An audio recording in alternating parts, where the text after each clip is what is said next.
मैं रामस्वरूप बेनीवाल आपका अपने YouTube channel geography and GK by MP Beniwal में हार्दिक स्वागत करता हूं। आज अपने पढ़ेंगे 1857 की क्रांति के बारे में। और 1857 की जो क्रांति है वो बहुत ही महत्वपूर्ण है। तो देखिए 1857 की क्रांति।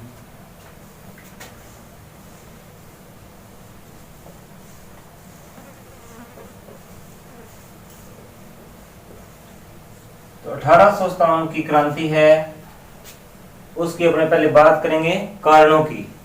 तो अपने पहले देखेंगे इसके राजनीतिक कारण क्या थे। राजनीतिक कारण,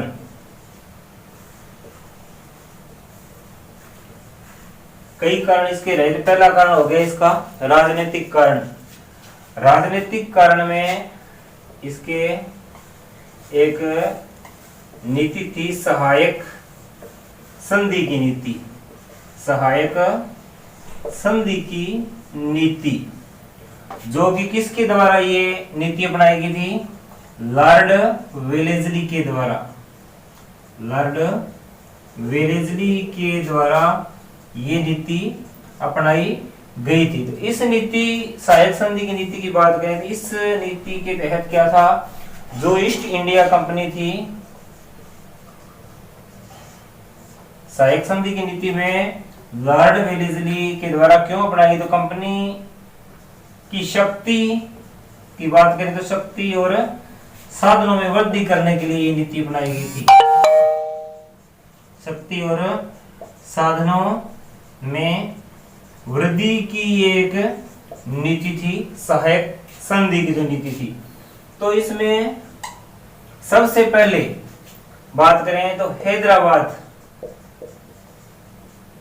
सबसे पहले बात करें तो इस नीति के तहत जो रियासती हैदराबाद के निजाम ने, सन की बात करें तो 1798 में इसके तहत यानी इस नीति के तहत सरकार से, इस सरकार की बात करें, अंग्रेजी सरकार के साथ यह नीति तय की, या एक तरह से संधि थी। तो अंग्रेजी सरकार के साथ यह नीति है वो तय की गई है, या साथ तय की या संधि की, सहायक संधि है वो। सबसे पहले बात करें सन की तो 1798 में, और किसके द्वारा? हैदराबाद के निजाम के द्वारा 1798 में ये सहायक संधि की नीति है वो की जाती है। अब अपने बात करें राजस्थान के संदर्भ में तो 1803 की बात करें। 1803 में राजस्थान की सभी रियासतें इस नीति में शामिल हो गई। इस नीति बोले तो सहायक संधि की नीति में शामिल हो गई लगभग सभी, कुछ एक रियासतों को छोड़ करके सभी रियासतें हैं वो शामिल हो जाती है। अब अपने बात करें तो 1803 में पहली रियासत कौन सी थी? तो पहली रियासत, प्रथम रियासत जो अंग्रेजों के साथ सहायक संधि की नीति करती है वो थी भरतपुर। भरतपुर के द्वारा ये सहायक संधि की नीति है वो अपनाई जाती है 1803 में। और ये आपकी डेट है 29 सितंबर 1803 में सहायक संधि की नीति है वो संधि की जाती है। और इसके बाद में बात करें तो विस्तृत रूप से या व्यापक रूप से जो संधि, सहायक संधि की नीति है वो किसके साथ की थी? वो की थी अलवर रियासत के साथ 14 नवंबर 1803 को। विस्तृत यानी व्यापक रूप से यह संधि है वो संपादित की जाती है। तो राजनीतिक कारण में सहायक संधि की नीति है वो किसके द्वारा अपनाई जाती है? लॉर्ड वेलेस्ली के द्वारा कारण कंपनी की शक्ति और साधनों में वृद्धि करना। तो कंपनी की सहायता करने के लिए एक तरह से वेलेस्ली ने ये नीति अपनाई थी। और सबसे पहले भारत की बात करें तो हैदराबाद के निजाम ने 1798 में अंग्रेजों के साथ यह नीति अपनाई थी या यह संधि की थी। 1803 में राजस्थान की सभी रियासतें इस नीति में शामिल हो जाती है। 1803 में भरतपुर ने की थी। दिनांक की बात करें तो 29 सितंबर 1803 को। और विस्तृत रूप से ये संधि जिस रियासत के साथ की जाती है वो है अलवर के साथ, और ये आपकी दिनांक रहती है 14 नवंबर 1803 में। अब अपने इसमें दूसरा राजनीतिक कारण की बात करें सहायक संधि की नीति बाद, वो है डलहौजी की हड़प नीति। डलहौजी की हड़प की नीति।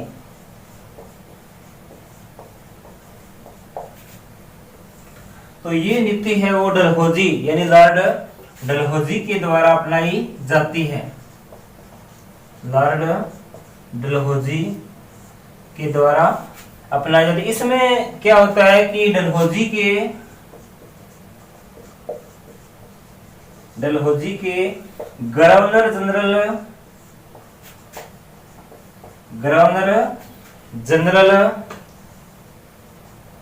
बनने के साथ ही ये नीति है वो शुरू हो जाती है।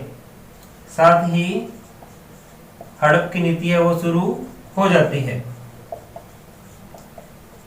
तो इसमें अलग अलग तरीके रहे थे इस नीति के तहत। उसमें भी किसी पर जैसे गोद निषेध है, किसी पर भ्रष्टाचार का आरोप है, किसी पर कुशासन का आरोप लगा, अलग अलग तरीके से है वो रियासतें हड़प ली जाती है। तो इसमें क्या था, पहली रियासत की बात करें तो ये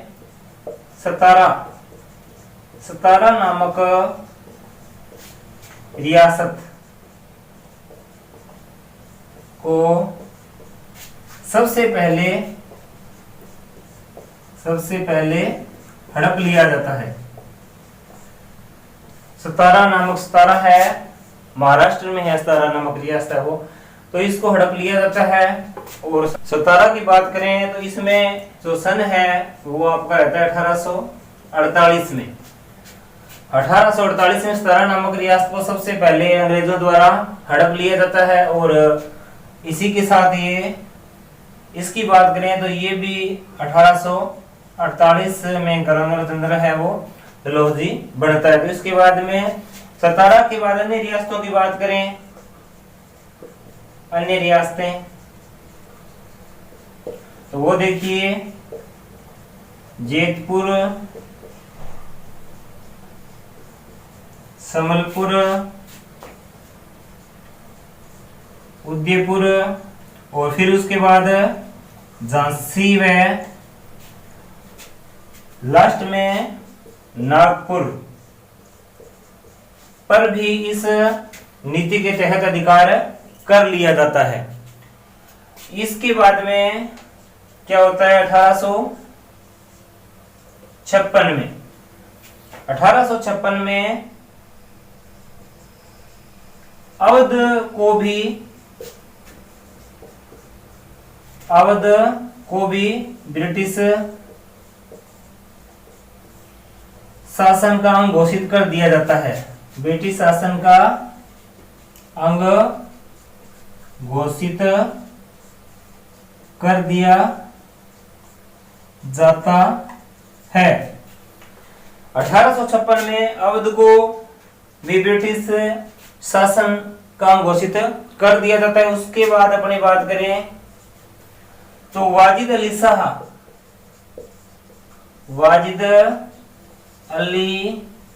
शाह को ढंग से शासन नहीं करने के कारण, ढंग से शासन नहीं करने के कारण गद्दी से हटा दिया जाता है।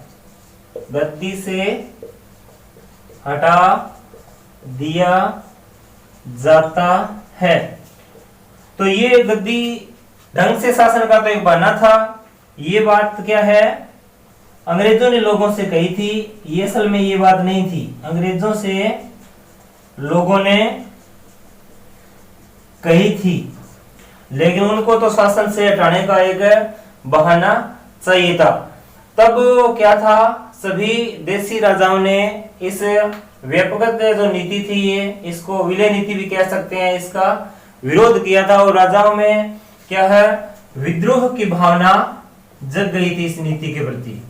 सभी देसी राजाओं में एक भावना विद्रोह की थी, वो इस नीति के तहत उत्पन्न हो गई थी, क्योंकि डलहौजी ने हड़प की नीति अपनाई थी।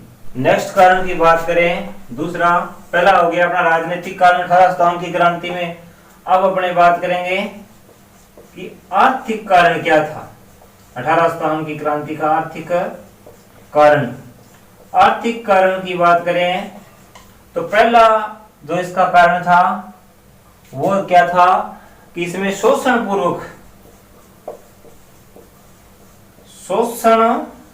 पूर्वक अंग्रेजों की जो व्यवस्था थी, या ईस्ट इंडिया कंपनी की या अंग्रेजी शासन की वो व्यवस्था थी, वो शोषण पूर्वक कर लेते थे किसानों से। शोषण पूर्वक क्या लेते थे, कर लेते थे, शोषण पूर्वक कर व्यवस्था। दूसरी बात करें तो उनकी क्या थी, जो राजस्व व्यवस्था थी। अब इसमें अपने कुछ एक उदाहरण, जैसे स्थायी बंदोबस्त की एक नीति बनाई हुई थी उनकी, स्थायी बंदोबस्त की जो उनकी नीति थी, उसमें ये लॉर्ड कॉर्नवालिस के द्वारा ये नीति अपनाई गई थी। स्थायी बंदोबस्त की जो नीति थी वो किसके द्वारा बनाई गई थी, लॉर्ड कॉर्नवालिस के द्वारा ये नीति बनाई गई थी। और ये स्थायी बंदोबस्त की नीति लॉर्ड कॉर्नवालिस के द्वारा 1793 में है वो लागू की जाती है। तो ये सबसे पहले कहाँ लागू की, ये बात करते हैं तो ये नीति लागू की बंगाल में लागू की ये नीति, स्थायी बंदोबस्त की नीति है वो बंगाल में लागू की। और इसमें क्या था, किसानों को मालिकाना हक दिया गया जमीन का, किसानों को भूमि का मालिकाना हक दिया गया। और इसमें क्या था कि इसमें किसान खुद कर इकट्ठा करके देते थे, अंग्रेजी सरकार को खुद है वो कर इकट्ठा करके देते थे। तो इसमें ये हो गया स्थायी बंदोबस्त की नीति में लॉर्ड कॉर्नवालिस के द्वारा 1793 में, और कहां लागू की गई, बंगाल में लागू की गई। और किसानों को भूमि का मालिकाना है वो दिया गया, और इसमें कर इकट्ठा वो करके जमींदारों को देते थे, यानी किसान खुद इकट्ठा करके जमींदारों को देते थे। और इसमें दूसरी अपने बात करेंगे, एक और है रेतवाड़ी। दूसरा इसमें रेतवाड़ी, ये देखो किस प्रकार का कर था और किसके द्वारा लगाया गया था। तो ये कर्नल रीड के द्वारा, किसके द्वारा, कर्नल रीड के द्वारा है वो किसानों पर एक कर था रेतवाड़ी का वो लगाया गया था। और ये दक्षिण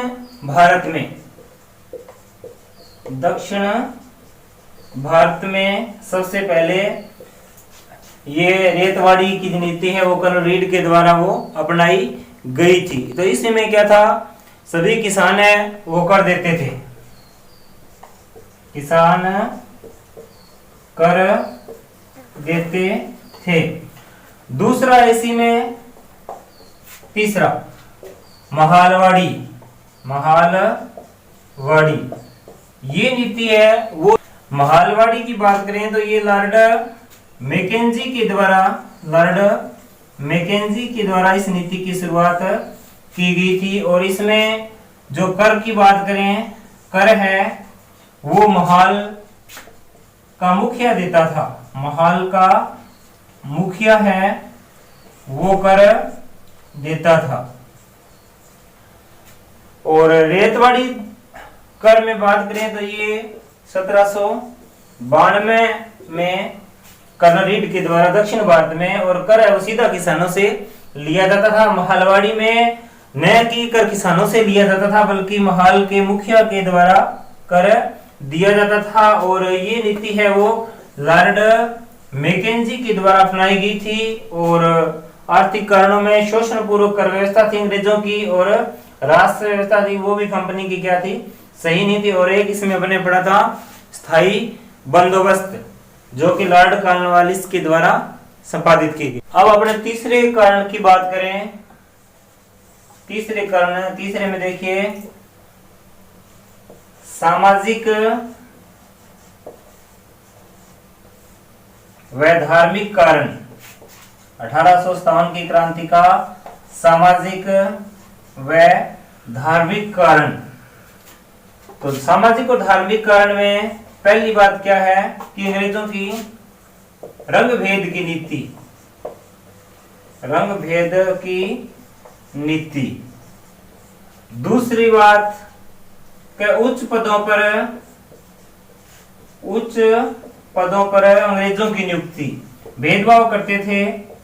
जो जितने भी बड़े पद थे उन पर अंग्रेजों की नियुक्ति होती थी, और छोटे पदों पर भारतीयों की नियुक्ति होती थी, उच्च पदों पर अंग्रेजों की नियुक्ति। इसी के साथ अगली बात अपने करें, वो क्या था, ईसाई धर्म का प्रचार प्रसार। तो अंग्रेजों ने इस बात का भी फायदा बहुत उठाया था, ईसाई धर्म का प्रचार प्रसार किया था। वर्तमान की बात करें तो केरल और मेघालय में आज जो ईसाई बाहुल्य देखने को अपने को मिलता है, वो इसी कारण मिलता है कि अंग्रेजों ने अपने ईसाई धर्म की वहां मुहिम चलाई थी, और उस समय बहुत सारे लोगों ने धर्म परिवर्तन किया था। और उसका उदाहरण वर्तमान में अपने देखें तो केरल और मेघालय आज ईसाई बाहुल्य राज्य कहे जा सकते हैं, उसी का वो नतीजा है। और इसमें इसके साथ ही क्या था, रंग भेद की नीति और उच्च पदों पर अंग्रेजों की नियुक्ति और ईसाई धर्म का प्रचार प्रसार हो गया। और इसी के साथ अपने बात करें तो सरकार के द्वारा उस समय कुछ सामाजिक कार्य भी किए गए थे। सरकार द्वारा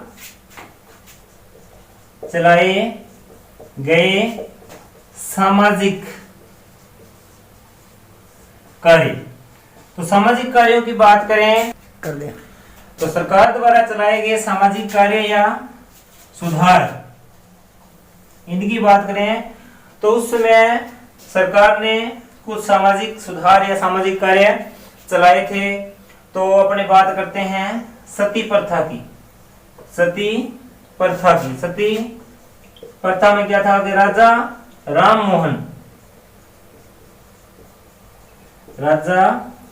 मोहन राय की मदद से या सहायता से विलियम बेटिक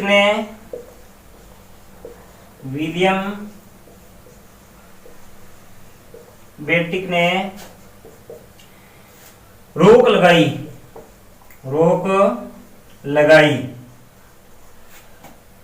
कब लगाई?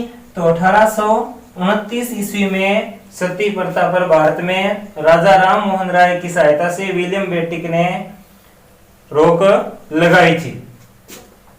दूसरी अगर इसमें अपने बात करें तो 1856 में क्या हुआ था? 1856 में विधवा पुनर्विवाह कानून बनाया गया।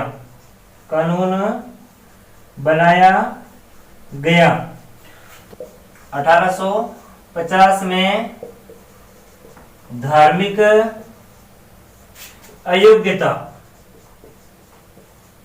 अयोग्यता एक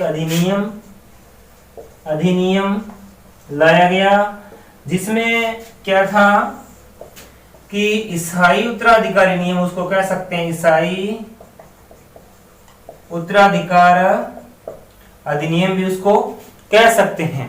तो इसके तहत अगर किसी भी शासक के मतलब कोई पुत्र वगैरह नहीं था तो ईसाई उत्तराधिकार के नियम के तहत वो उनके अधीन मिला लिया जाता था। नेक्स्ट कारण की बात करें तो वो है सबसे महत्वपूर्ण कारण है ये सैनिक कारण क्या था।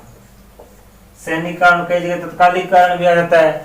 तो इसमें क्या था, एक तो भारतीय सैनिकों का वेतन अंग्रेजी सैनिकों के मुकाबले कम था। तो बात करें तो भारतीय सैनिकों ने क्यों क्रांति की, क्योंकि अंग्रेज भेदभाव करते थे अंग्रेजी सैनिकों और भारतीय सैनिकों में। तो उनको भारतीय सैनिकों को कई गुना कम वेतन और काम अधिक करना पड़ता था और वेतन है वो कम मिलता था। और उसके बाद में इसमें कैनिंग की घोषणाएं, कैनिंग ने कुछ घोषणाएं की थी, बता देते हैं कैनिंग की घोषणाएं। तो देखिए कैनिंग की घोषणाओं में क्या था कि भारतीय सैनिक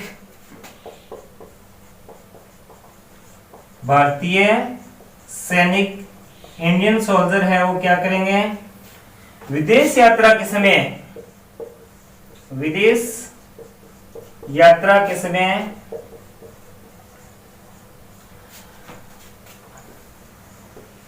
अंग्रेजों की सेवा करेंगे, अंग्रेजों की सेवा करेंगे। तो कैनिंग ने पहली घोषणा की कि भारतीय सैनिक है वो विदेश यात्रा के समय अंग्रेजों की सेवा करेंगे। दूसरी बात, जो भारतीय सेना के पास एक राइफल थी, वो देखो कौन सी, Brown Bess rifle. Brown Bess rifle की जगह है, यानी उसके स्थान पर कौन सी, इनफील्ड राइफल्स का प्रयोग करेंगे,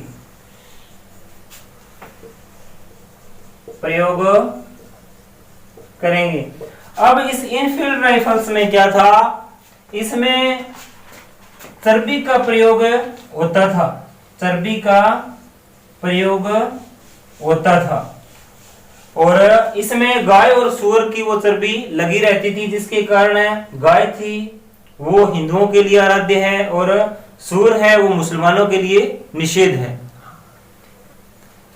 सूअर मुसलमानों के लिए निषेध है और गाय हिंदुओं के लिए मतलब देवता या देवी के समान है। तो चर्बी का प्रयोग है वो सैनिकों ने, ये तत्कालिक कारण भी कहा जा सकता है उस समय का।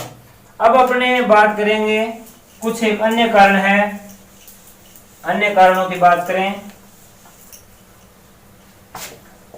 दो चार अन्य कारण है। तो अन्य कारण में पहला था कि 1853 में अंग्रेजों के द्वारा या अंग्रेजी सरकार के द्वारा थाने में प्रथम रेल लाइन का बिछाया जाना, थाने में प्रथम रेल लाइन का बिछाया जाना।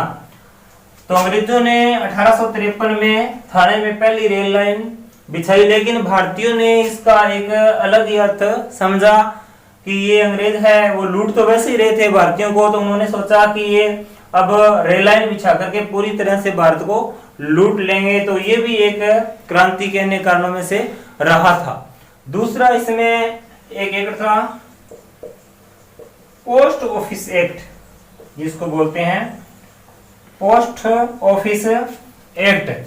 ये इसकी अपनी बात करें तो 1854 में अंग्रेजों के द्वारा पोस्ट ऑफिस एक्ट की स्थापना की गई थी या पोस्ट ऑफिस की स्थापना की गई थी।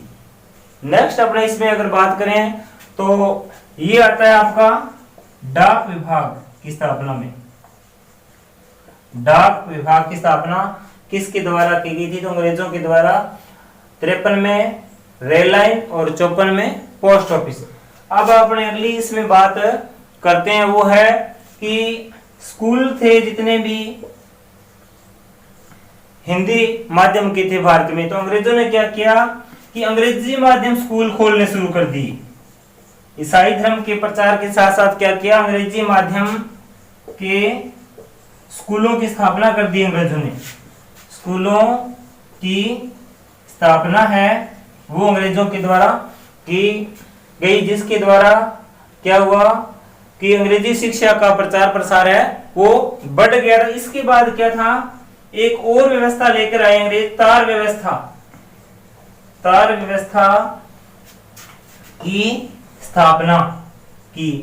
ये भी 1857 की क्रांति का एक कारण रहा। तो ये थे अपने 1857 की क्रांति के कारण।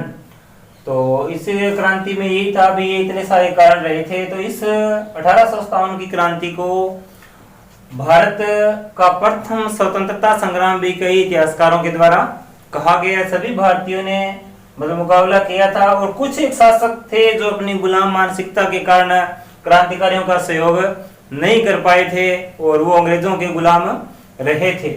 तो 1857 की क्रांति को भारत का प्रथम स्वाधीनता संग्राम यानी कहा जा सकता है। और उनकी गुलाम मानसिकता के कारण भारत है वो 90 वर्ष पहले आजाद हो जाना चाहिए था, लेकिन उन्होंने क्रांतिकारियों का कोई सहयोग नहीं किया था। और इसी के साथ अपने ये कारण पूरे हो गए। अब अपने इसके बाद में 1857 की क्रांति का प्रसार और प्रचार है, इसके स्वरूप के बारे में अपने आगे पढ़ेंगे।